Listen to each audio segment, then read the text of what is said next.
हे आहेत माझे बाबा, म्हणजेच माझे आजोबा. मला यांच्याबद्दल किती प्रेम वाटतं ते कदाचित मी त्यांना समोर बसून सांगेन, पण काही आठवणी अशा आहेत ज्या प्रत्येक वेळेस मन भरून टाकतात.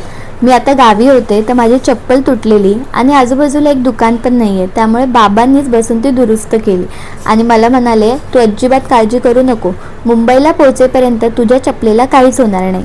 आणि मी लहानपणापासून बघते, गावी असताना जर काही लागलं तर स्वतः ते औषध लावतात. एकदा तर माझ्या पायाला फक्त माती लागलेली, पण त्यांनी पाणी आणून माझे पाय स्वच्छ केलेले.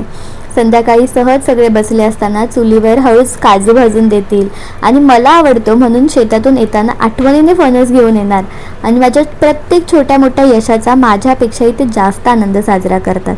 म्हणजे काही माणसं प्रेम बोलून दाखवत नाहीत, पण त्यांच्या प्रत्येक छोट्या कृतीतून ते आपल्याला जाणवतं. म्हणून मी जेव्हा पण आता गावी जाते तर त्यांना आवडणारी मिठाई, त्यांच्यासाठी काहीतरी भेटवस्तू आणि त्यांची औषधं असतील नेहमी घेऊन जाते. आणि माझा एक छोटा हट्ट असतो की मला त्यांना माझ्या हाताने काहीतरी बनवून द्यायचं असतं. आणि यावेळेस मी शिरा बनवला होता आणि तो शेतात घेऊन गेलेले आणि तो खाताना ते फक्त एकच वाक्य म्हणाले की हा शिरा मी कधीच विसरणार नाही. आणि त्या क्षणी मला जाणवलं की आपल्या माणसांना महागड्या भेटींची गरज नसते, त्यांना आपले थोडंसं प्रेम, आपला वेळ आणि आपण त्यांच्या आठवणीत राहावं एवढंच वाटतं.